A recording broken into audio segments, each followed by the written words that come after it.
So the US is very afraid of the state of the stock market right now. Normally, this would be the economy, but to Trump, the stock market is the economy, and those numbers simply cannot fall. Now, Trump is still in massive denial. He was claiming that the stock market was at an all-time high when it was crashing down at exact same time.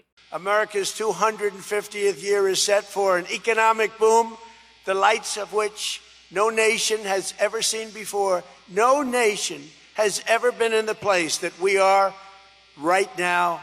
Now, this sell-off isn't some random coincidence or temporary blip. It's the entire semiconductor and AI bubble beginning to unravel in real time. Now, Asian stocks got hit hard. Korea's chip-heavy index crashed by 10% in a single session. The Nasdaq followed with a 2.2% decline. And the question everyone is asking right now is simple. Is this the big one?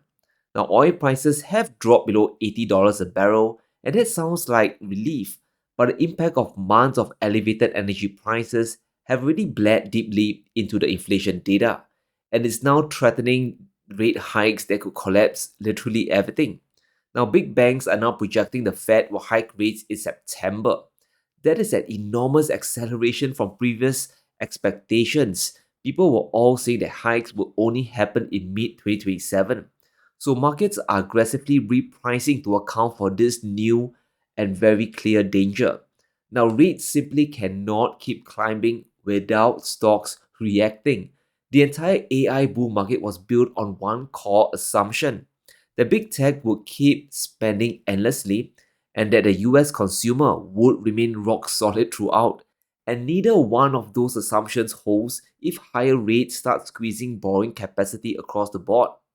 And even if we somehow survive 2026 without a hike, the probability of hikes in 2027 remains very elevated.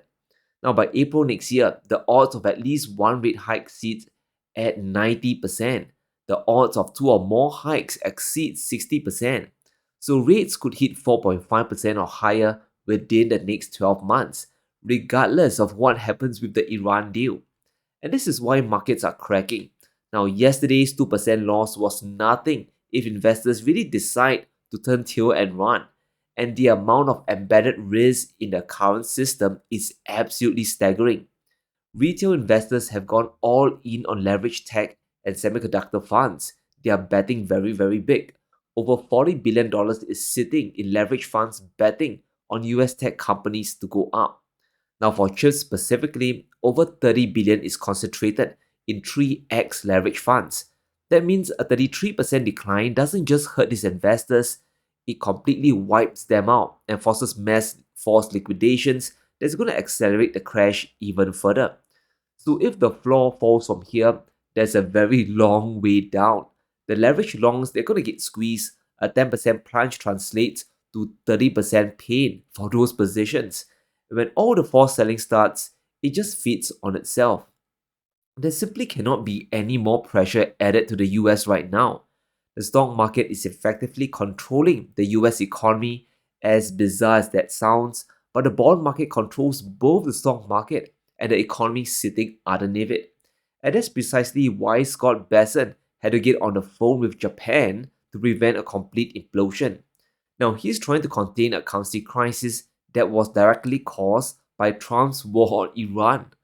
Bessent is basically the cleanup crew desperately trying to stop Japan from triggering a collapse of the dollar and US bonds simultaneously. It looks like Bessent has decided to allow Japan to intervene by selling US dollars to rescue the yen. Now, this is a very dangerous gamble, but there isn't much of a choice left. If the yen keeps collapsing, Japan will eventually hit the full panic button, and the consequences for US bond markets would be really, really dire. Despite Japan blowing through $75 billion of intervention in May, hiking interest rates just last week, absolutely everything has failed. The yen is sitting well above 160 to the dollar. Now we are at the weakest level for the yen since 1986. Import costs remains under heavy pressure and Japanese industries are becoming very, very uncompetitive. Now Japan is trapped in a waiting game that's going very badly. Energy prices remains elevated. The Fed is now preparing to hike rates, so the Japanese they have to act.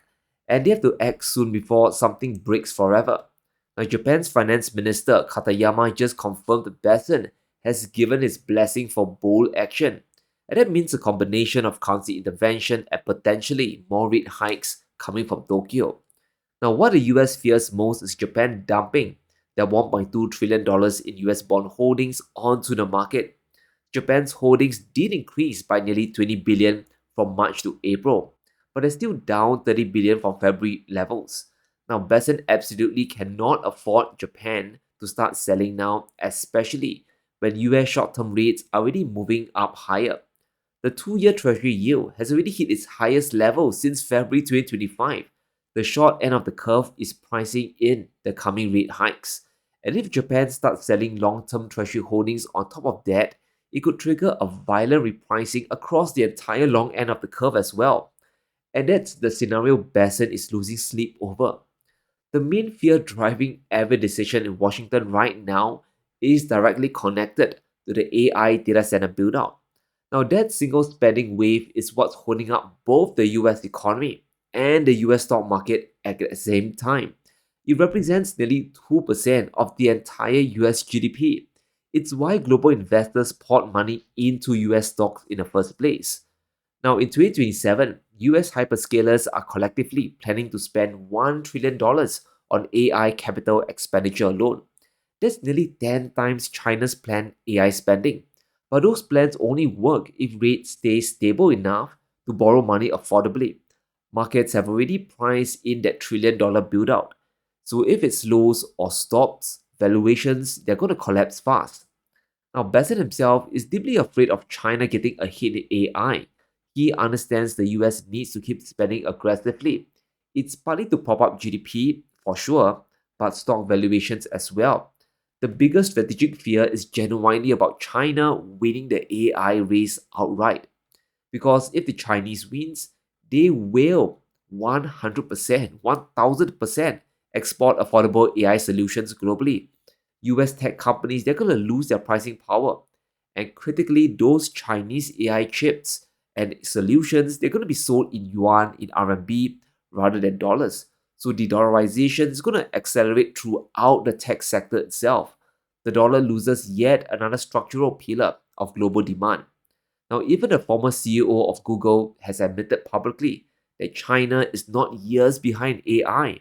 They are months behind at most, and the build-out cannot afford to stop or even slow down at any point. Every quarter of delay really narrows the gap even further. And it's not just about building the data centers themselves, it's about powering them. There's going to be a 45 gigawatt power shortfall coming by 2028. And through 2030, the US will need to add 72 gigawatts of new power generation capacity, specifically just for AI data centers. That's equivalent to building dozens of large power plants in just a few years. The US needs cheap money to make all of this physically and financially possible. But here's the brutal catch-22 the administration is now trapped inside.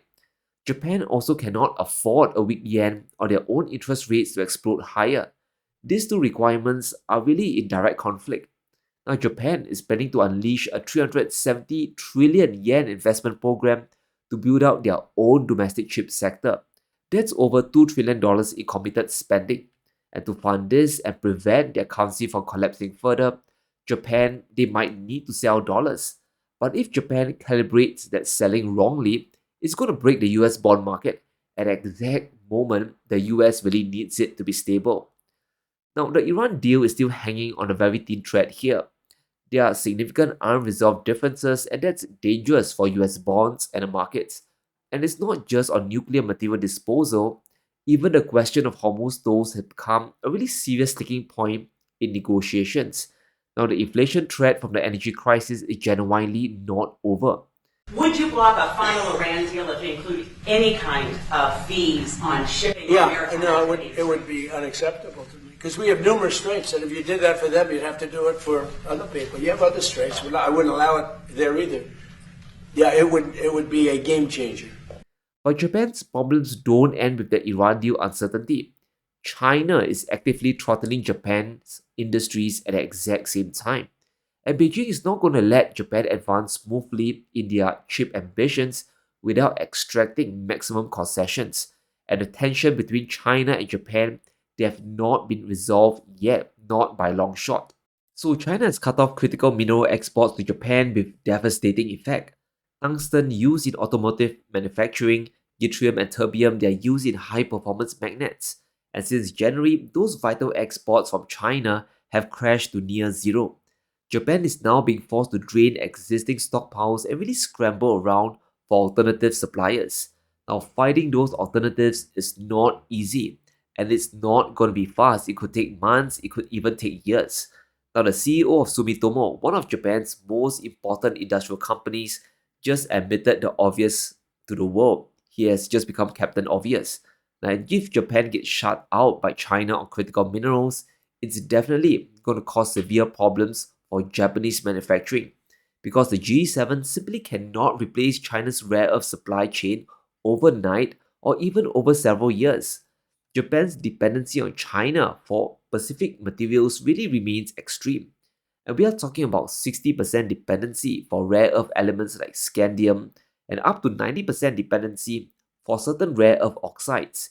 And if China turns off those taps, Japanese industries won't stop immediately, but they'll drain their stockpiles first. And once those stockpiles are exhausted, production lines, they're going to start shutting down.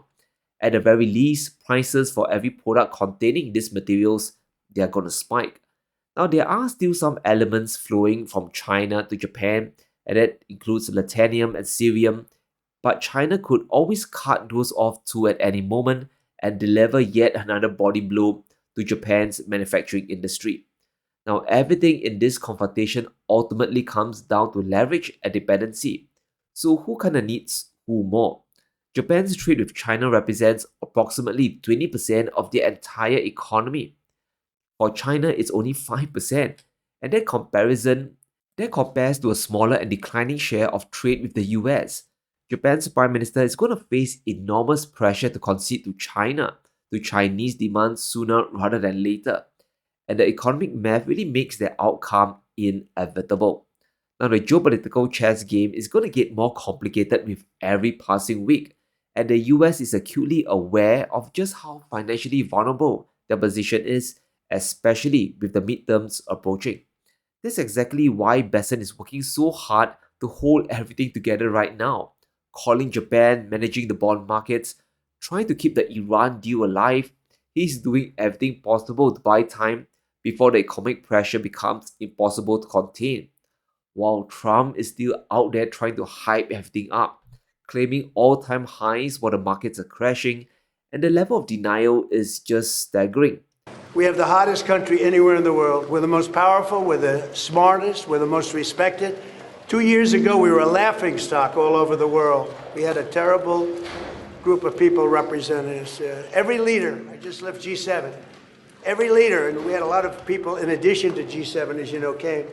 Everyone said, what we've done in a year and a half is a miracle. We have the hottest country in the world, and we want to keep it that way. We have more factories being built right now. And the economy is really hanging on the edge right now, regardless of what he's saying. So let me know what you think in the comments below. Will Japan's currency rescue operation trigger another US collapse? And will China keep tightening the rare earth squeeze on Japan for months or even years to come? Let me know what you think. Stay safe, smash the like button and subscribe as we navigate through these crazy times.